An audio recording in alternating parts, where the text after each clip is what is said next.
Today, we're going to tackle a really powerful and, let's be honest, a pretty challenging idea. What happens when a nation starts to lose the moral compass set by its own founder?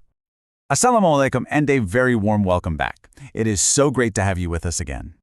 All right, so for episode 28, we are diving deep into a truly fascinating book. It's called Quaid-e-Azam of Pakistan, and it's written by the constitutional lawyer, Mr. Zaheer Ahmad Meer. Now, this isn't just a history book. His work gives us a totally different lens to look at the nation's journey, arguing that the key to the future is actually found by returning to Jinnah's original core philosophy. And here it is, the central argument of the book, laid out for us. It's a bold claim, right?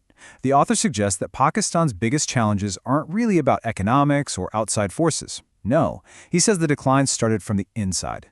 The moment the nation began to drift away from that moral bedrock its founder worked so hard to put in place. So that begs the question, what exactly was this moral compass? I mean, to really get a grip on the decline, we first have to understand the original vision. You see, the book hammers this point home again and again. For Jinnah, Pakistan was never just about a piece of land on a map. It was about building a national character. He was convinced that a nation could never, ever achieve true greatness without a strong moral spine. It was a principled, ambitious, and deeply moral project right from day one. And this moral project wasn't some vague, fuzzy idea. Nope, it was built on three very clear and very powerful pillars. And this slide just breaks it down perfectly. First up, faith. But look closely, it's not about ritual or division. It's defined as a deep moral conviction and a solid commitment to justice for everybody. Then you have unity. Again, not about forcing everyone to be the same, but about bringing people together under a shared national purpose. And finally, discipline. This one's huge. It wasn't about control through force. It was about self-regulation, personal responsibility, and accountability. You could say these three things were meant to be the engines of the state. But here's where the story takes a turn, and it's a tragic one. The book points out that this solid foundation began to crack and erode almost immediately after Jinnah's passing.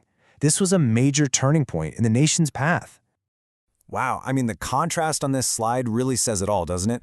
On one side, you have Jinnah's code, what he lived by: punctuality, choosing people based on merit, absolute honesty, and seeing public office as a service, a duty. But then, look what happened. The new reality became one where merit was replaced by who you know, honesty gave way to shortcuts, and public service, well, it started to look more like a personal opportunity for gain. The shift is just stark. So then, how does a whole nation even begin to decay like this?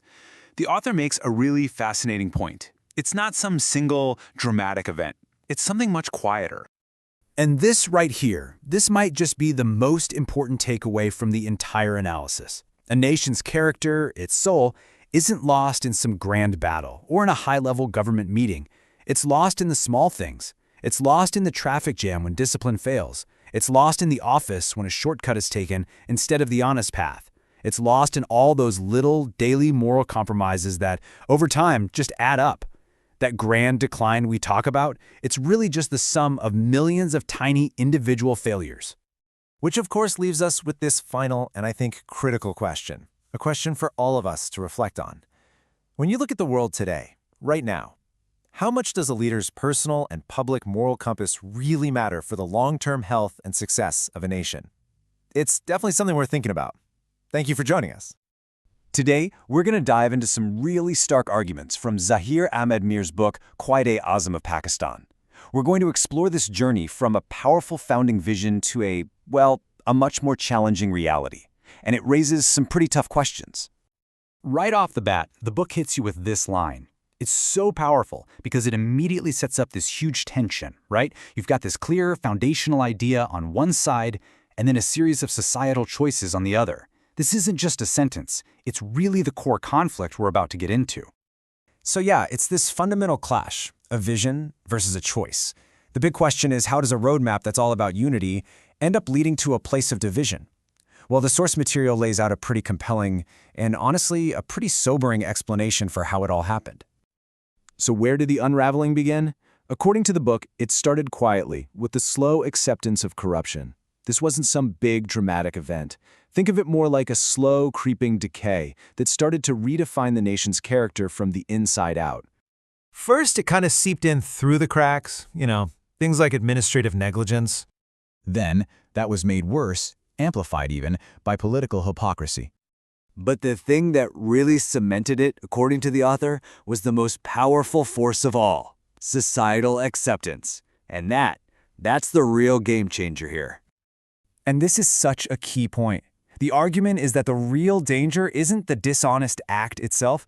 No, the greatest corruption is the moment society as a whole just kind of shrugs its shoulders and tolerates it.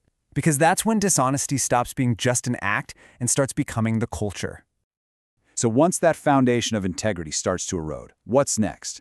Well, another critical fracture appears, and this one is huge: the loss of unity. The very principle the nation was meant to be built on starts to crack under the weight of these new cultural norms. And just look at this breakdown. It really paints a picture, doesn't it? On the left, you've got the founding guarantees: equality and unity. Simple, powerful ideas. But on the right, the book argues, society chose to embrace these other divisive forces instead: provincialism, sectarianism, class hierarchies, all these other narrow group identities. It's just a really stark contrast. And here's the real consequence of that shift. These divisions, they weren't just passive. They actively replaced a shared national purpose with smaller, almost tribal loyalties. And when that happens, the social fabric that holds a nation together, well, it just starts to weaken. Okay, so this brings us to the final stage of this unraveling, which the author calls society's failing mirror. The idea here is that institutional collapse isn't the cause of the problem. It's a symptom, an inevitable reflection of the societal failures we've just been talking about. I mean, just look at how widespread this decay apparently became. Schools lose discipline, the civil services lose integrity, political parties lose their ideological footing, business ethics decline, and the media loses its sense of responsibility. This wasn't a single failure, it was a systemic collapse touching every pillar of the state. So you have to ask, why did this happen? The book offers a clear and powerful diagnosis. The failure wasn't ultimately administrative or structural. It was ethical, because institutions are only as strong as the moral compass of the people running them. And that really brings us right to the heart of the book's argument. It all boils down to an ethical question. The problems of corruption, division, and institutional decay are presented not as political or economic failures, but as deeply moral ones. Which leaves us with this one final, really provocative thought that stems from the book's logic. If our institutions are simply a mirror reflecting the society they serve, what happens when a society refuses to look at its own reflection?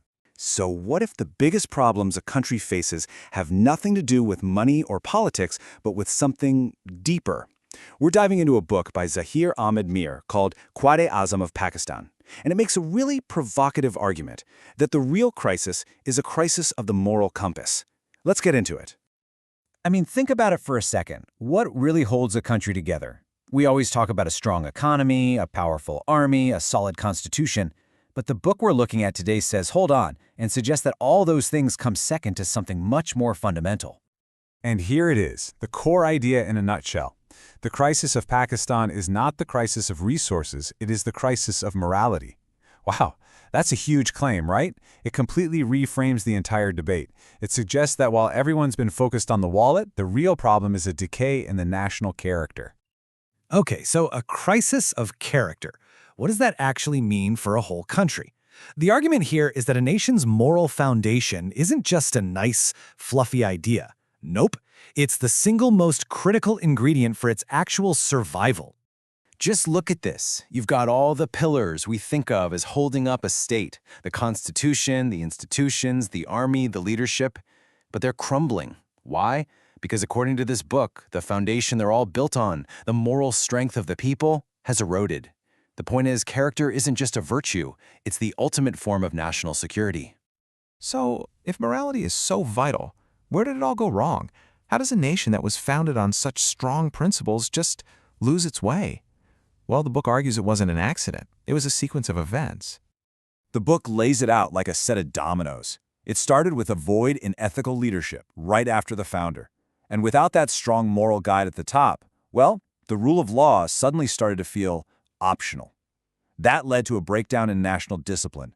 And once that happened, it opened the floodgates for self-interest to trump the national interest. The final blow? The very places that are supposed to teach values, schools and government, started to lose them too. This quote really just says it all, doesn't it?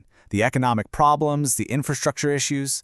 From this point of view, those aren't the root cause at all. They're the symptoms.